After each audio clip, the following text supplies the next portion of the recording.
Haleluya, saya percaya kita adalah orang-orang yang selalu bersuka cita dalam Tuhan. Berapa banyak yang bersuka cita, boleh lambaikan tangan Bapak Ibu Saudaraku. Kita sama-sama bangkit berdiri, kita naikkan pujian ini. Yeay.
Siap dibentuk, demikian hidup.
saudara berada, kembali kita bertemu di minggu pertama pada bulan Desember, dan ini merupakan bulan terakhir untuk kita nikmati di tahun 2020 ini.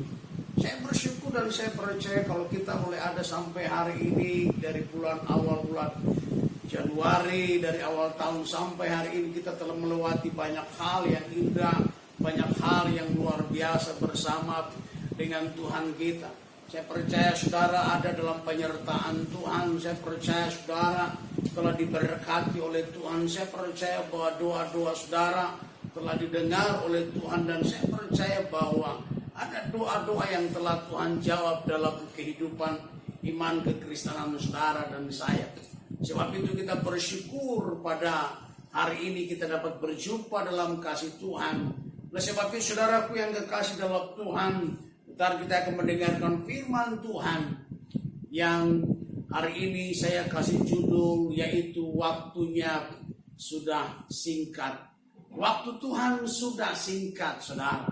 Artinya saudara tidak lama lagi, artinya sudah dekat. Baik mungkin mengenai kedatangannya maupun mengenai pertolongannya buat saudara dan saya, maupun mengenai penggenapan janji firman-Nya buat saudara dan saya. Oleh sebab itu sebelum kita mendengar firman Tuhan, saya ajak kita untuk satu dalam doa. Mari kita berdoa. Bapa di surga, kami bersyukur buat pagi hari ini kami boleh kembali dipersatukan lewat siaran virtual kebenaran firman Tuhan yang akan disampaikan di pagi hari ini. Kuduskan kami Bapa, ampuni segala dosa kami, dan layakkan kami untuk mendengar firman-Mu. Biar kami menemukan Tuhan lewat firman-Mu. Firman-Mu biarlah menjadi kekuatan Allah bagi kami yang menyelamatkan kami. Dan biarlah firman-Mu yang kami dengar pada pagi hari ini menjadi jalan bagi kami, untuk supaya kami dapat berjalan di dalamnya, sehingga kami tidak salah dalam melakukan aktivitas apapun dalam hidup kami, namun kami memuliakan nama Tuhan. Terima kasih Bapa di surga, ampuni segala dosa kami dan layakan kami. Dalam nama Tuhan Yesus Kristus, kami berdoa, haleluya, haleluya, amin. Kekasih Tuhan, kita akan melihat kebenaran firman Tuhan di dalam Injil Markus pasal yang ke-13, dan saya akan baca ayat yang ke-20 buat kita sekalian. Dalam nama Yesus firman Tuhan berkata, dan sekiranya Tuhan tidak mempersingkat waktunya, maka dari segala yang hidup tidak akan ada yang selamat. Tetapi oleh karena orang-orang pilihan yang telah dipilihnya, Tuhan mempersingkat waktunya.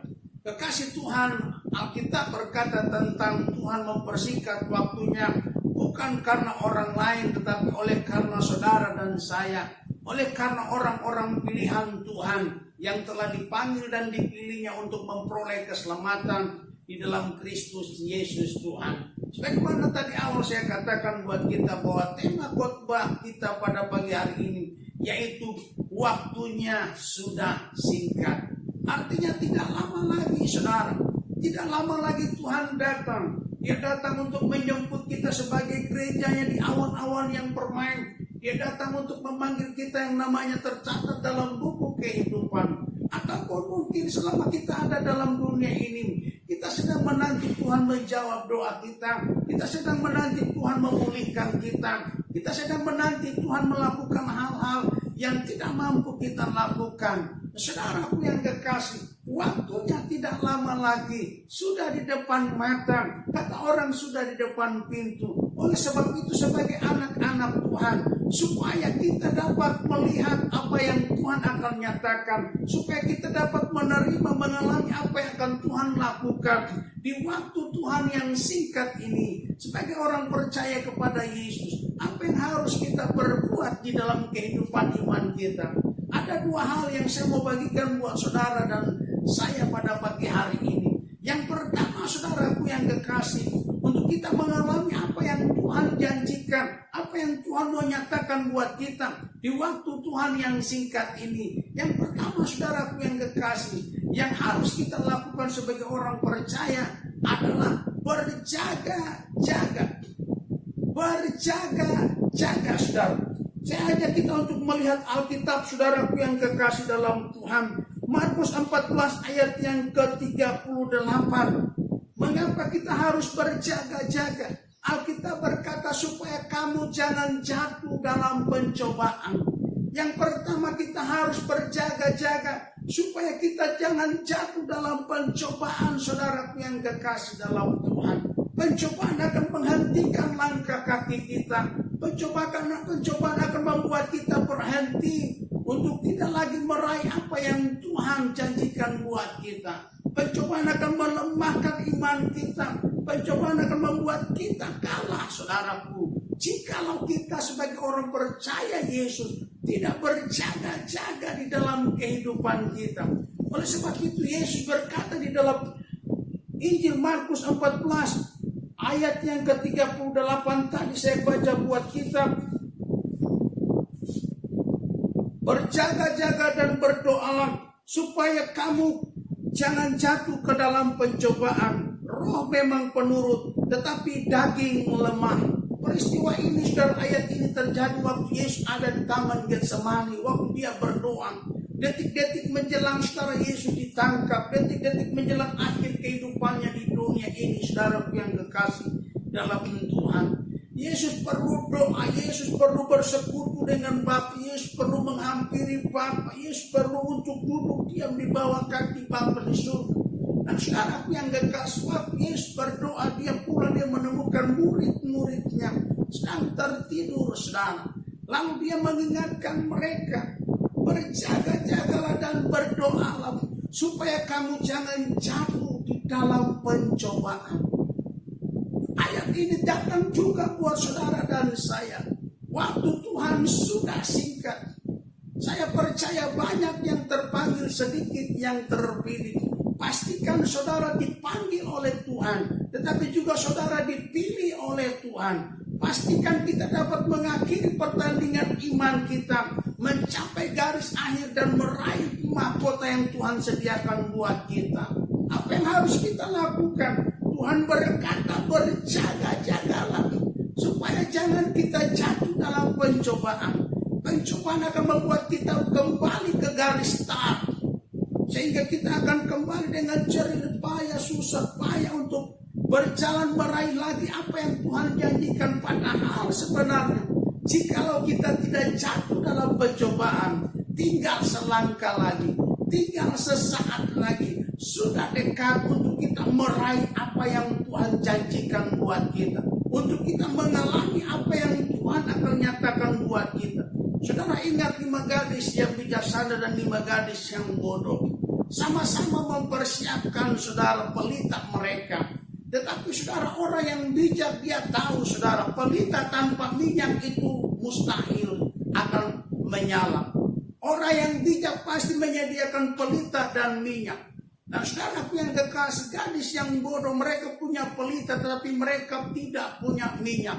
Akhirnya apa yang terjadi, saudara? Waktu pengantin, waktu mempelai itu datang, mempelai laki-laki itu datang, saudara.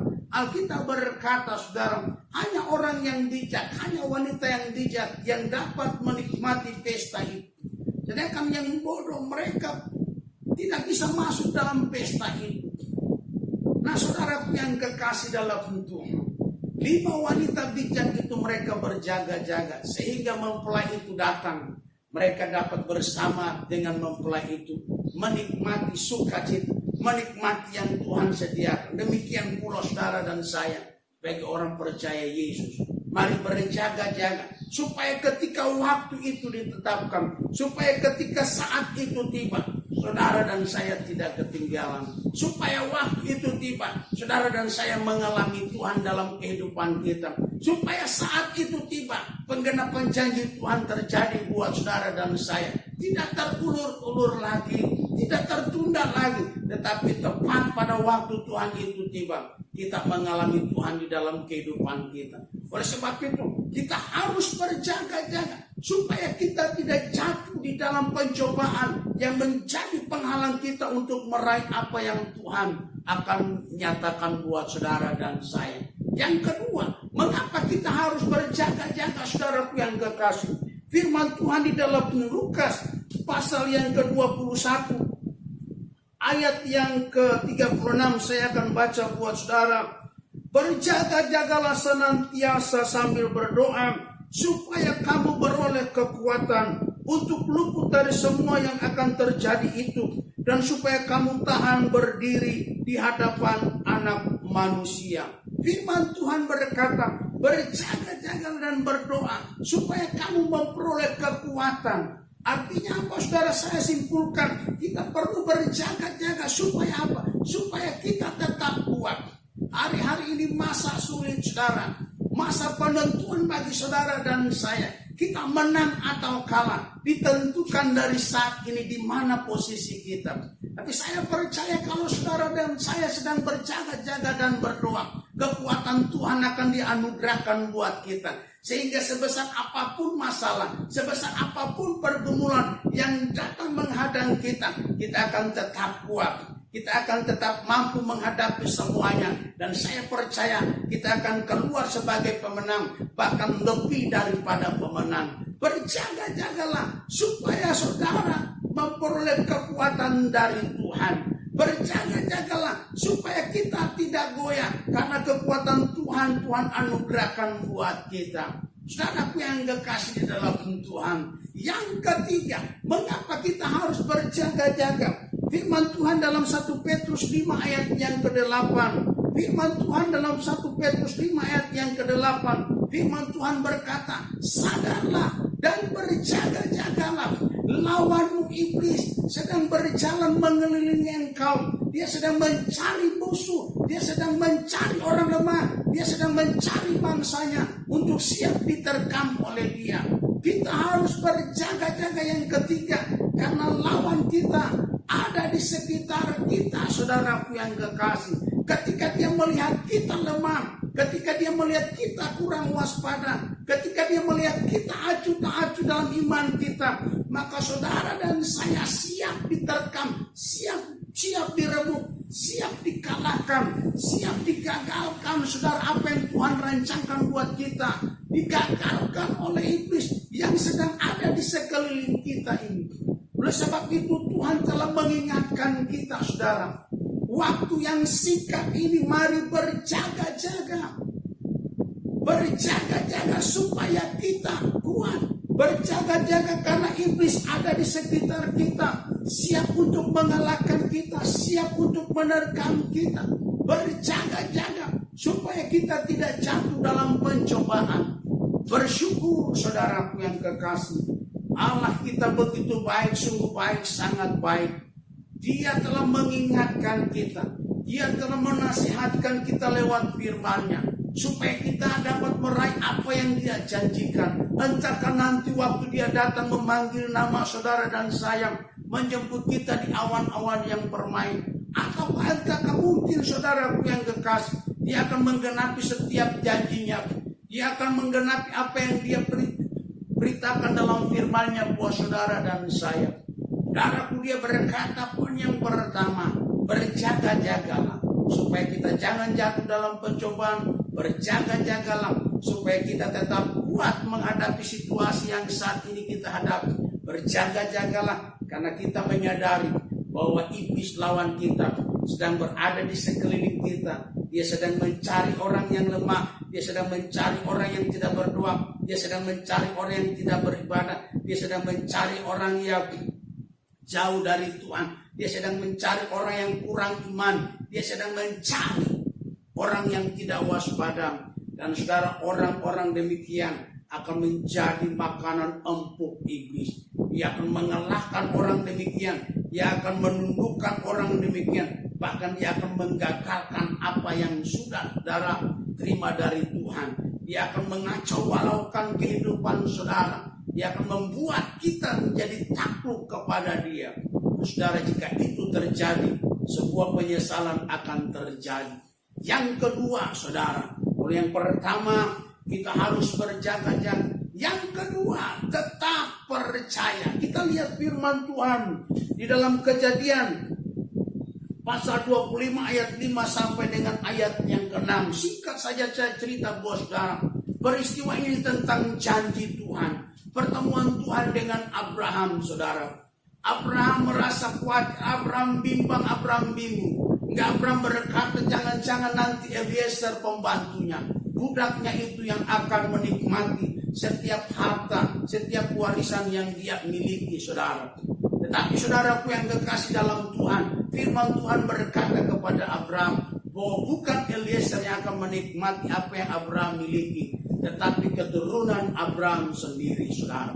Kita tahu Abraham sudah tua, istrinya sudah tua, saudara. Tidak mungkin dan itu mustahil untuk sebagai seorang tua memperoleh anak.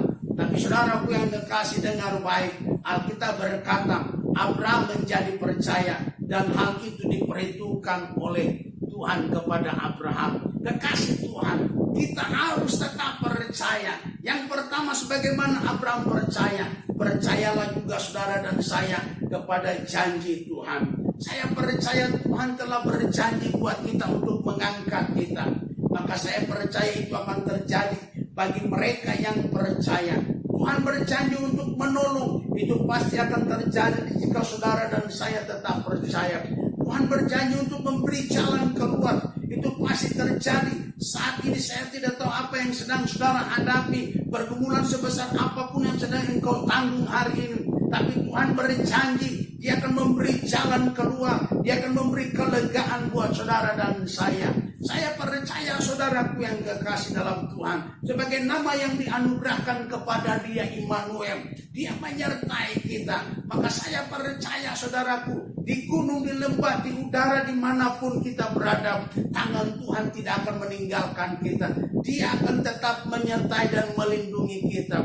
Oleh sebab itu jangan goyah iman saudara. Kalau Abraham percaya bahwa bukan Eliezer yang akan menikmati akan setiap harta warisnya yang akan dia tinggalkan, tetapi keturunan yang Tuhan akan berikan buat dia, maka saudaraku yang kekasih, kita pun sebagai orang yang percaya kepada Tuhan Yesus, mari tetap percaya bahwa sekali Tuhan berjanji, Dia pasti akan menggenapi janjinya. Yang pertama, percaya akan janji Tuhan. Yang kedua, saudaraku yang kekasih dalam Tuhan, 1 Samuel 30 ayat yang ke-6, percaya akan penyertaan Tuhan di dalam kehidupan kita. 1 Samuel pasal 30 ayat yang ke-6, dan Daud sangat terjepit karena rakyat mengatakan hendak melempari dia dengan batu. Seluruh rakyat itu telah pedih hati, masing-masing karena anaknya laki-laki dan perempuan. Tetapi Daud menguatkan kepercayaannya kepada Tuhan Allahnya. Saudaraku yang kekasih di dalam Tuhan, firman Tuhan ini menceritakan tentang sebuah kota Siklag yang dibakar. Nah saudaraku yang kekasih, orang Amalek datang dan merampas membakar kota Siklag itu. Dan saudaraku, waktu itu Daud bersama-sama dengan para prajurit tentara atau pengikutnya tidak sedang berada bersama dengan keluarga mereka. Mereka sedang pergi berperang, saudara. Waktu mereka kembali, kota itu telah terbakar. Dan apa yang terjadi? Anak-anak mereka, istri-istri mereka ditawan oleh orang Amalek, saudara. Mereka ditawan. Sehingga saudaraku, rakyat yang mengikuti Daud, prajurit-prajurit tentara-tentaranya menjadi tawar hati. Singkatnya mereka marah, mereka mau melempari Daud dengan batu, saudara. Tapi Alkitab berkata Daud percaya akan penyertaan Tuhan, sehingga dia menguatkan hatinya kepada Tuhan, bahwasanya Tuhan yang memilih dia menjadi raja, Tuhan yang memanggil dia untuk memimpin umatnya. Tuhan tidak akan meninggalkan dia. Dia percaya Tuhan pasti menyertai dia. Dia percaya Tuhan pasti membela dia. Dia percaya Tuhan pasti menolong dia, saudara. Dan Alkitab mencatat di ayat selanjutnya, saudara, Tuhan menyatakan pembelaannya, Tuhan menyatakan pertolongannya, Tuhan menyatakan saudara kuasanya bagi Daud dan orang Israel. Sehingga istri mereka, anak-anak mereka yang tadinya tertawan dapat direbut kembali, diambil kembali, dan kembali boleh bersama-sama dengan bapak mereka atau suami mereka, saudara. Percaya akan penyertaan Tuhan. Sekali Tuhan berjanji, jangan pernah takut dan khawatir, jangan pernah bimbang, sebab Dia yang berjanji Dia tidak pernah mengingkari janjinya. Alkitab berkata dia setia dengan apa yang diucapkan dari mulutnya. Dia setia dengan apa yang dia janjikan buat saudara dan saya. Tetap percaya saudara akan penyertaan Tuhan. Hari-hari ini saudara, ada banyak orang hidup dalam ketakutan. Terlebih suasana pandemi saat ini yang kita hadapi, COVID-19, yang saat ini banyak merenggut nyawa, saat ini membuat banyak orang tidak bisa beraktivitas, membatasi setiap gerak-gerik, entahkah pengusaha, orang kaya, orang biasa, orang miskin, semuanya dibatasi saudara. Sehingga saudara yang kekasih, mereka hidup dalam ketakutan. Saya mau katakan buat kita, COVID-19 boleh ada, tetapi penyertaan Tuhan selalu tersedia buat saudara dan saya. Percaya bahwa Allah yang berjanji, Dia pasti menyertai kita hari ini, besok, bahkan sampai selama-lamanya. Namun tetap saudara yang kekasih, kita harus belajar menghormati, menghargai pemerintah kita. Tetap hidup seperti apa yang pemerintah katakan. Jaga kesehatan kita, disiplin di dalam kehidupan kita, percaya akan penyertaan Tuhan. Dan yang terakhir, Roma 10 ayat yang ke-9 saudaraku. Firman Tuhan berkata buat kita, Roma 10 ayat yang ke-9. Saya baca buat kita pada pagi hari ini menjadi ayat yang terakhir. Sebab jika kamu mengaku dengan mulutmu bahwa Yesus adalah Tuhan dan percaya dalam hatimu bahwa Allah telah membangkitkan Dia dari antara orang mati, maka kamu akan diselamatkan. Yang terakhir, tetap percaya, karena waktu engkau percaya, engkau pasti diselamatkan. Firman Tuhan jelas, dengan mulut kita mengaku, di hati kita percaya bahwa Yesus Tuhan kita telah dibangkitkan dari antara orang mati, maka Alkitab berkata kita pasti diselamatkan. Kekasih Tuhan, surga Tuhan sediakan buat saudara, surga Tuhan anugerahkan buat setiap kita yang dengan mulut mengaku dan di hati percaya bahwa Tuhan yang kita sembah, Dia datang ke dunia ini menjelma menjadi manusia. Dia lahir di sebuah kandang, bagi orang itu hina. Tapi saudaraku, Dia ambil itu hanya untuk saudara dan saya. Dia terima itu, Dia alami itu buat saudara dan saya. Nah, Alkitab berkata Dia menderita, akhirnya Dia harus mati di salib.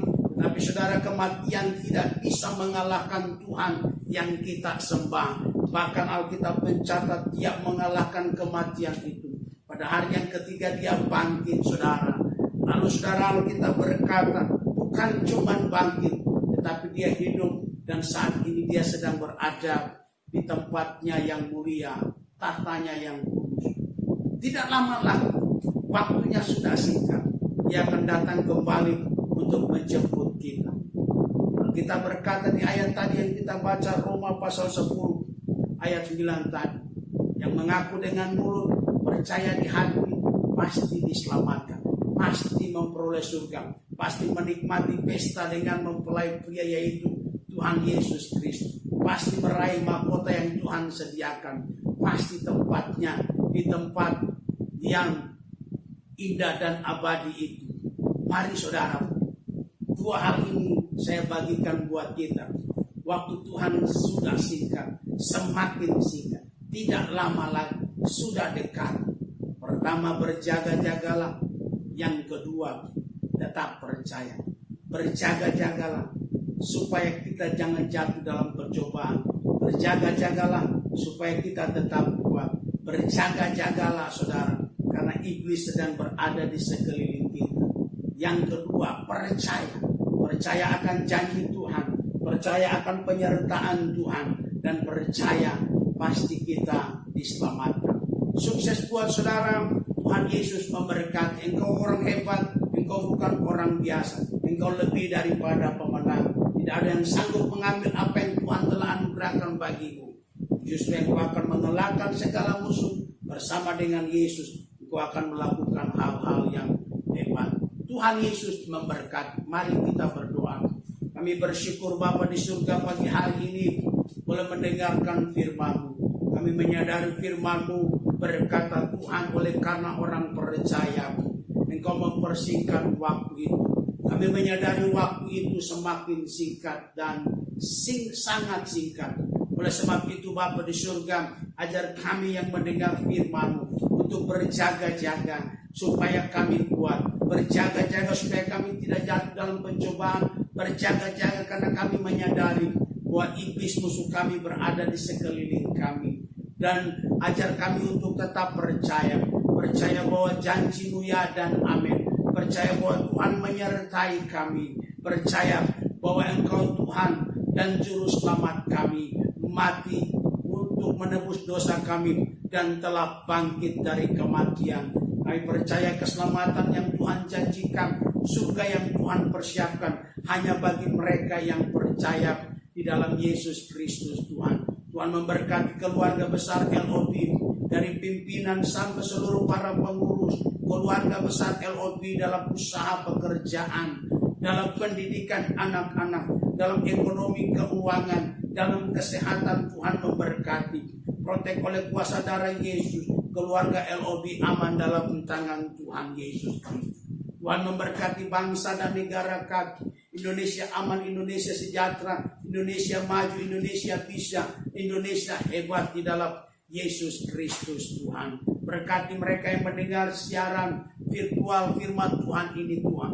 Tuhan Yesus berkati mereka, biar oleh pendengaran akan firman, iman mereka boleh hidup kembali, iman mereka boleh berbicara bangkit kembali, dan biar iman mereka boleh menuntun mereka sebagaimana Abraham, sebagaimana Nuh, sebagaimana Yusuf, Daniel, sebagaimana tokoh-tokoh Alkitab yang hidup karena iman. Demikian pula semua kami yang mendengar firman Tuhan. Terima kasih Bapa, kami bersyukur dan kami akhiri ibadah ini. Mari kekasih Tuhan, arahkan wajah kita kepada Tuhan Yesus dan angkat kedua tangan setiap kita dan terimalah berkat. Kiranya Tuhan memberkati engkau dan melindungi engkau. Kiranya Tuhan menyinari engkau dengan wajahnya dan memberi engkau kasih karunia. Dan kiranya Tuhan menghadapkan wajahnya kepadamu dan memberi engkau damai sejahtera. Hari ini, besok sampai Tuhan datang, bahkan sampai selama-lamanya. Kami bersyukur di dalam nama Allah Bapa, Putra dan Roh Kudus, yaitu di dalam nama Tuhan Yesus Kristus. Kami berdoa, haleluya, haleluya. Yang percaya sama-sama katakan, amin.